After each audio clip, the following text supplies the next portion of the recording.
आणि आता याच प्रकरणी एक मोठी बातमी समोर येते। पुणे कथित जमीन घोटाळा प्रकरणात आणखी एक निलंबन झालेलं आहे। हवेली क्रमांक 2 चे सरदुय्यम निबंधकांचं निलंबन करण्यात आलंय।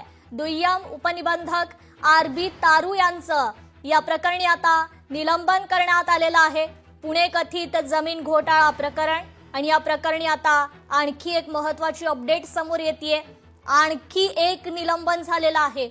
हवेली क्रमांक 2 चे सरदुय्यम निबंधकांचं हे निलंबन झालंय। या संदर्भात आपण अधिक अपडेट घेऊयात आपले लोकशाहीचे प्रतिनिधी चेतन ननावरे यांच्याकडून। चेतन, आणखी एक निलंबन झालेलं आहे आता या प्रकरणी। हे प्रकरण आता कुठेतरी चिघळण्याची शक्यता देखील निर्माण झाली आहे।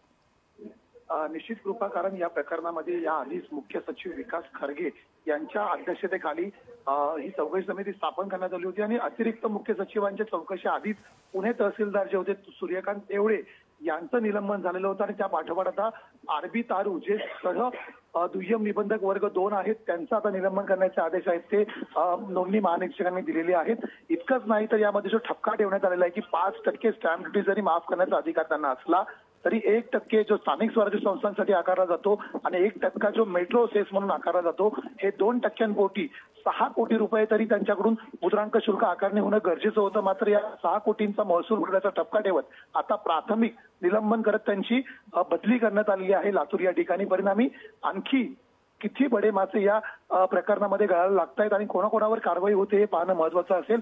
मुख्यमंत्री देवेंद्र फडणवीस यांनी याआधी स्पष्ट इशारा दिला आहे, या प्रकरणात जे इन्व्हॉल्व असतील त्या सर्वांवरती कारवाई केली जाईल। त्यामुळे पार्थ पवार यांच्या अडचणी आता वाढताना पाहायला मिळतात। कृपा जी, निश्चितच चेतन, धन्यवाद आपण दिलेल्या या सविस्तर अपडेट बद्दल।